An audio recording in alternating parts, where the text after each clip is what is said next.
Bonjour à tous et bienvenue dans l'art d'être entrepreneur. J'ai le plaisir aujourd'hui de recevoir Agnès Bricard. Bonjour Agnès. Bonjour.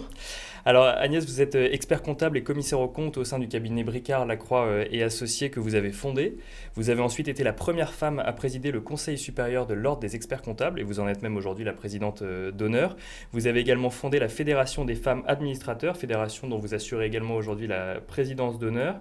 Et vous êtes colonel de réserve de l'armée de l'air Club Adler et vous êtes également conseiller du commerce extérieur de la France. Donc un beau parcours, mais ça n'est pas tout puisque vous êtes également la directrice scientifique du Guide du retard du financement d'entreprise 2016 qu'on voit juste ici. Première question, Agnès Bricard, pourquoi un guide du financement d'entreprise? Tout simplement parce que chaque fois qu'on parle de création, de reprise, de croissance externe, même de croissance interne tout court, on s'aperçoit que le financement, d'abord, où sont-ils? Alors, beaucoup d'interlocuteurs, une vraie complexité quand même, un millefeuille, on va même dire, et pour autant, les entrepreneurs ont besoin rapidement d'avoir des réponses. Donc, je me suis dit, si on assurait une traçabilité, non plus par besoin tel qu'on l'a vu depuis 40 ans par les banquiers, qui a quand même une utilité, mais pour nous, chefs d'entreprise, avec nos profils, il m'a semblé beaucoup plus opportun de prendre en considération, je suis créateur, je suis repreneur, et puis je décline si je suis une femme, si je suis quartier prioritaire, si je suis entreprise sociale et solidaire, si je suis start-up, entreprise innovante.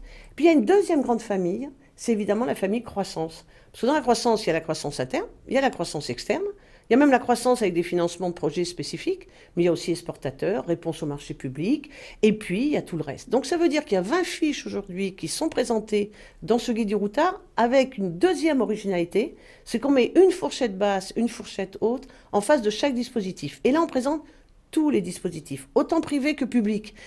Dans le monde public, il faut savoir, distribué souvent par les régions, par les départements, mais plus précisément aujourd'hui les régions, on s'aperçoit qu'il y a plus de 5000 aides publiques en France et c'est environ un montant de 100 milliards chaque année. Donc je trouve que c'était important qu'on y décline aussi bien la partie privée que publique, des montants, et ce qui fait que sur chaque fiche profil, vous trouvez un total en bas.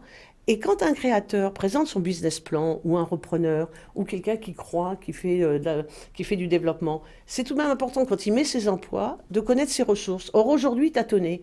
Maintenant, avec ce guide, il mettra ses ressources en automatique avec son profil. Donc on inverse la tendance en fait. Avant on allait voir un banquier pour lui dire qu'est-ce que je veux faire. Maintenant on ouvre ce guide en se disant qui je suis et quelles sont les choses auxquelles j'ai le droit. Voilà, mes besoins et en face mes ressources avec ce guide.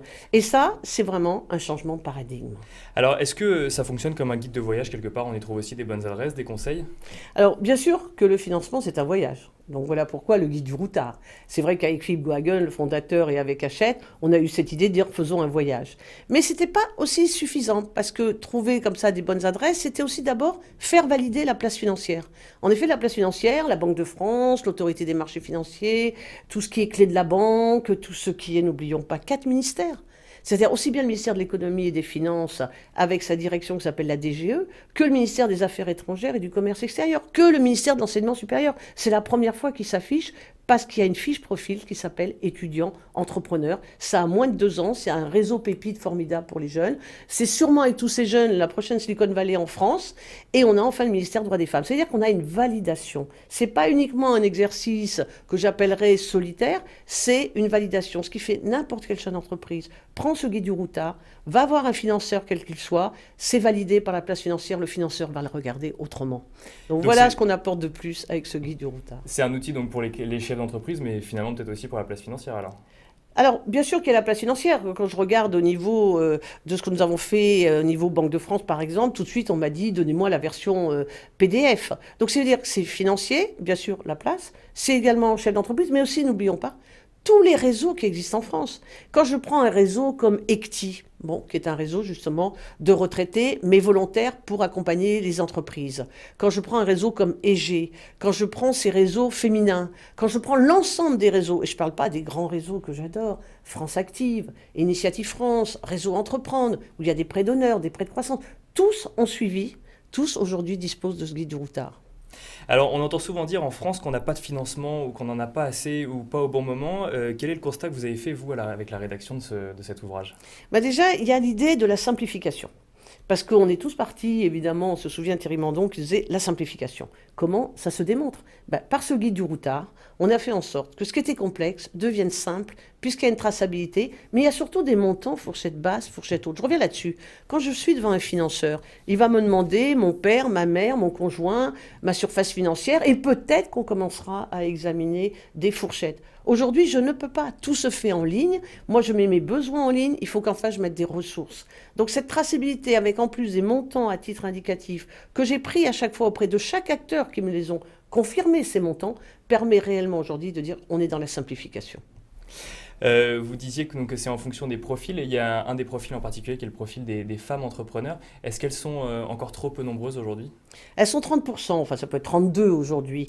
Au niveau de l'Agence pour la création d'entreprises, ils ont un très beau site, elles entreprennent, et on constate qu'elles sont bien 32. Or, on fait partie des 50% de l'humanité. Donc si elle avait 20% de plus, ça permettrait sûrement d'avoir moins de chômeurs. Donc on leur met à disposition des financements spécifiques. Ça s'élève entre 9 500 et 50 000. C'est très important parce que ça se rajoute, évidemment, soit je suis créatrice, soit je suis repreneuse. Donc ça se rajoute bien.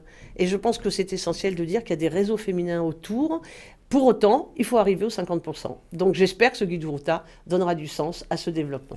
Alors je remontre le guide du routard du financement d'entreprise. Il coûte combien et où est-ce qu'on peut le trouver? Alors, il est en vente à 10 € dans toutes les librairies classiques, y compris sur Amazon. Nous allons faire une version numérique. Aujourd'hui, il y a une version PDF que j'ai mise sur mon blog Agnès Bricard, mais elle existe aussi partout ailleurs, chez BPI France, Caisse d'épargne, enfin, c'est tous les partenaires qui existent.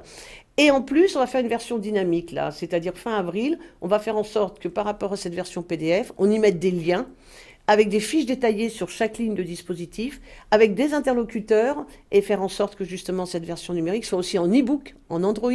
Donc ça ne sera plus du tout les mêmes montants, on sera sur des montants qu'on connaît beaucoup plus bas. Et donc on pourra déambuler plus simplement dans toutes les offres de financement qu'on a aujourd'hui en France. Merci beaucoup Agnès Bricard. Merci.